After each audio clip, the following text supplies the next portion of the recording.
24 घंटों की रौनक के बाद घर फिर से सूना हो गया। हाँ, लेकिन इन 24 घंटों ने हमें कितनी ताजगी दी है। अरे संजू नहीं दिख रहा कहीं, कुछ दिन रुकेगा क्या? उसकी ट्रेन में अभी टाइम है। ओह, अच्छा। और वो आपसे उसे 50,000 रुपयों की जरूरत है। 50,000 रुपए? वो क्या है, वो लोन से गाड़ी लेने वाला है ना, और उसे क्या कहते हैं, अपनी तरफ से जो पहले पैसा देना पड़ता है। हाँ, डाउन पेमेंट। हाँ हाँ हाँ। और उसे आपसे कहने में संकोच हो रहा है। अरे पापा से संकोच? अच्छा। अरे संजू, ए संजू। हाँ डैड, क्या हुआ डैड? भाई आज हम तुमसे बहुत नाराज हैं। नाराज? डैड मैंने? ये जो तुमने किया है ये बहुत गलत किया है। डैड मैंने तो... बैठो। हाँ?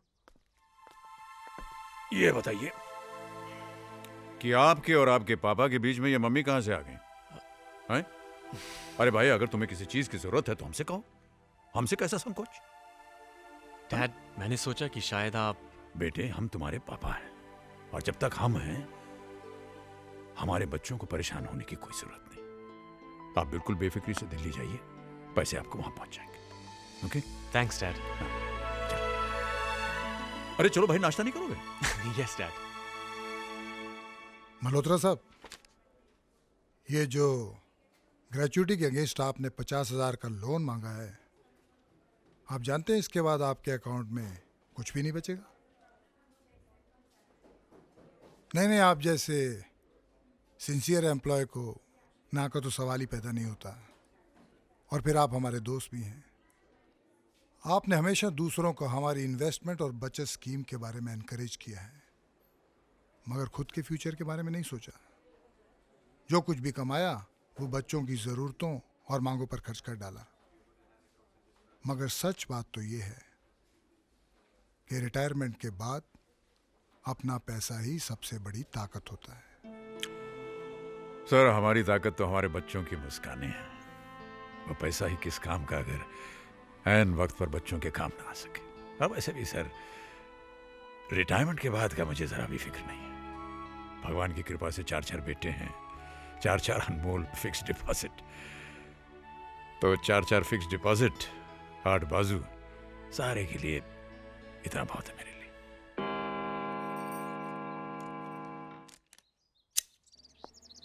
अरे भाई साहब। Mister Raj Malhotra? Yes, this is for you. Thank you.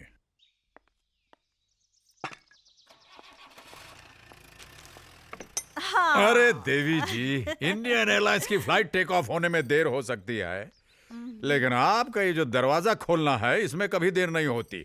ये क्या चाय की तस्वीर को हाथ लगा रहे हैं आप? छोड़िए छोड़िए छोड़िए, हाथ आगे बढ़ाइए, हाथ आगे बढ़ाइए।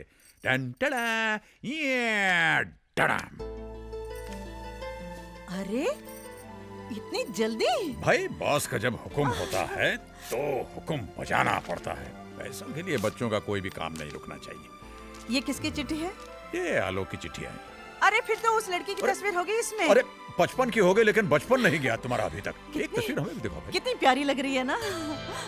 हाँ, बहुत अच्छी जोड़ी है। चलो अच्छा है, आलोक भी सेटल हो जाएगा। वैसे उसे यहाँ तक पहुँचाने में आपने भी कोई कसर नहीं छोड़ी। नहीं पूजा, मैंने कुछ नहीं किया। इस बच्चे में बहुत पहले से ही आसमान को छू लेने का जोश था। मैंने तो बस उस जोश को परवास दी है। कल किसी बात मालूम पड़ती है ना?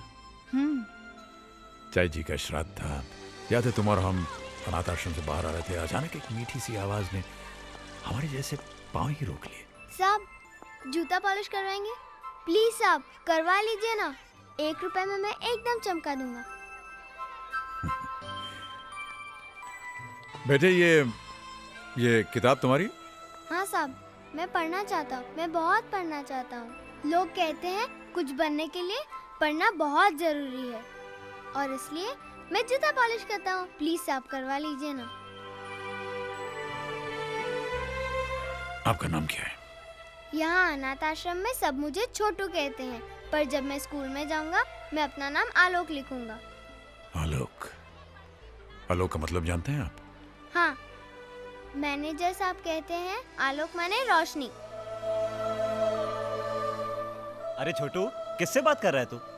अरे साहब, आप अभी यहीं हैं? जी मैनेजर साहब, आज के बाद इस बच्चे का नाम छोटू नहीं आलोक होगा। जी अच्छा। ये पढ़ना चाहता है, जीवन में कुछ करना चाहता है और मुझे पूरा विश्वास है कि ऐसा जी। करेगा। आलोक बेटे इधर आओ। देखो बेटे, मैं तुम्हारा दाखिला एक स्कूल में करवाने जा रहा हूं।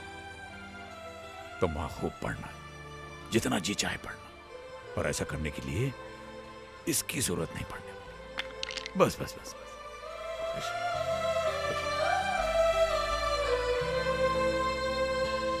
पूजा, उस दिन उस बच्चे ने हमारे पांव नहीं, हमारा दिल ही छू लिया था। वाकई उसने जो सोचा वही करके दिखाया। अपनी लगन और आपके प्यार भरे सहारे से आलोक विदेश तक पहुंच गया पढ़ाई के लिए। और अब तो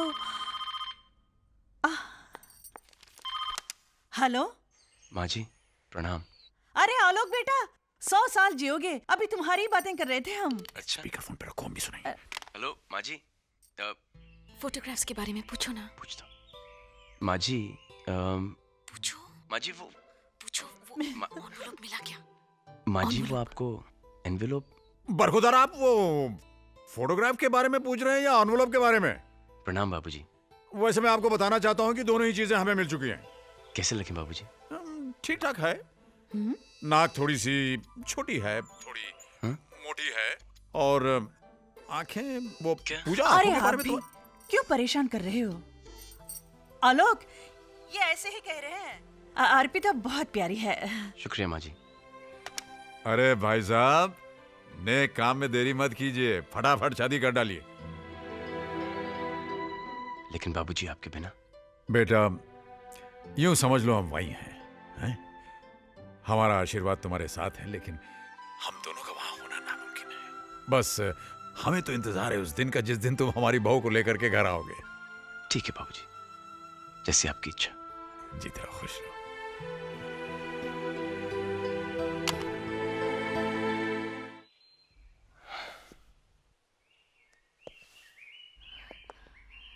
क्या हुआ? क्या कहा उन्होंने? ऐसे आही क्यों भर रहे हो? मुंह क्यों फुला रहे हो? बताओ ना, क्या कहा?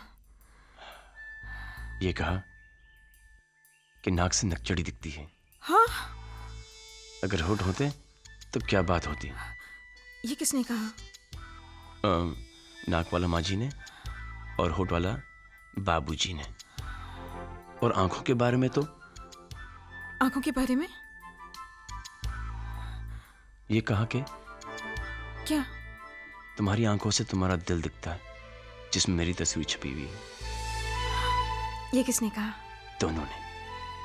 और ये भी ऑर्डर आया है कि जल्द से जल्द शादी कर लें। किससे?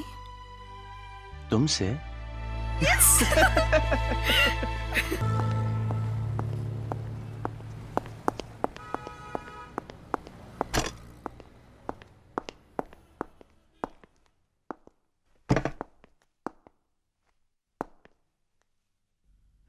आज तो कोई हॉलिडे नहीं, फिर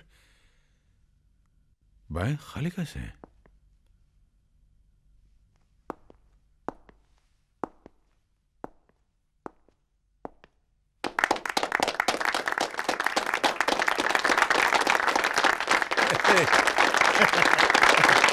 ये सब क्या है? भाई मल्होत्रा साहब, आज ऑफिस में आपका आखिरी दिन है और सब के सब एक ही बात कहे जा रहे हैं कि आपके जाने के बाद बहुत सूना सूना लगेगा। ओए राज, आज तक तू सबके सुख दुख शेयर करता रहा, सबकी गल्ला सुनता रहा, लेकिन आज ये सारे सुनेंगे और तू बोलेगा। क्या कहें, 30 साल हो गए हम। साल के 365 दिन और दिन के 8 घंटे, यानी पूरे जीवन का एक बहुत भारी हिस्सा हमने यहां गुजार दिया आप लोगों के साथ, आपके प्यार और आदर के साथ। यहां से जाने का मुझे बहुत दुख है, लेकिन ये जीवन का नियम है। एक जाता है तो उसकी जगह भरने कोई दूसरा आता है। मैं जाऊंगा तो कोई दूसरा आएगा, एक नया चेहरा, एक नया नाम, नए जोश के साथ। और मैं भी कहीं और जाऊंगा, दूसरी नौकरी करूंगा। ये सामने बैठी मेरी नई बॉस जो घूरते हुए मुझसे कह रही हैं कि तुम नहीं सुधरोगे। कभी नहीं। जो सुधर गया वो राज मल्होत्रा नहीं। भाई मल्होत्रा साहब, आपका रिटायरमेंट हम सबको बहुत खल रहा है। आप ऐसा क्यों नहीं करते? 2 साल का एक्सटेंशन लेके हमारे साथ बने रहिए। बिल्कुल। देखिए रावत साहब, काम की आपाधापी में जिंदगी को जल्दबाजी में खाए हुए निवाले की तरह हम निगलते चले गए। अब बाकी की जो जिंदगी है उसे हम जरा स्वाद ले ले करके जीना चाहते हैं, अपनी पत्नी के साथ, अपने बच्चों के साथ। As you wish. अगर आपको कभी जरूरत पड़े तो इतना याद रखिएगा कि हमारे दिल और इस ऑफिस के दरवाजे आपके लिए हमेशा खुले रहेंगे। Thank you, thank you. Puja, Puja, ji Puja. जी आई। क्या हुआ जी? आप पूछ रहे हैं क्या हुआ जी? हमारा टाई तो बंद हो यार। टाई बांध कर जाएंगे कहाँ? मिस्टर मल्होत्रा, जी, आप शायद भूल गए हैं कि मैं रिटायर हो चुका हूँ। अरे भाई, रिटायर हो चुका हूँ तो क्या बात है? टाई तो रोजाना बंधा करेगी, और वो भी इधर आइए, इधर आइए, हमेशा की तरह। हाँ। वैसे आप ठीक ही कह रही हैं। हम जाएं तो कहाँ जाएं और क्या करें? सुबह से 4 दफे अखबार पढ़ लिया है, टीवी देख लिया, नाश्ता कर लिया, लेकिन फिर भी खाली के खाली। सोच रहे हैं कि कल सुबह रावत साहब के पास जाकर कहें कि भाई हम नौकरी ज्वाइन कर रहे हैं। अब आप अपनी बात से मुकर रहे हैं। क्यों? आप ही ने तो रावत साहब से कहा था कि अब आप बच्चों के साथ रहेंगे। कहा था कि नहीं? कहा तो था।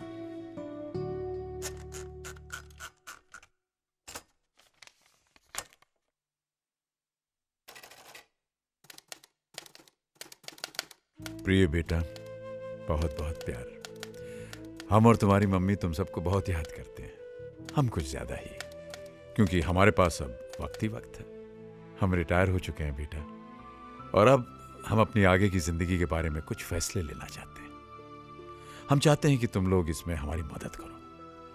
अगले हफ्ते होली है, अगर तुम लोग आ जाओगे तो हमारी होली भी रंगीन हो जाएगी और कुछ बातें भी हो जाएंगी। बहुत बहुत प्यार, पापा।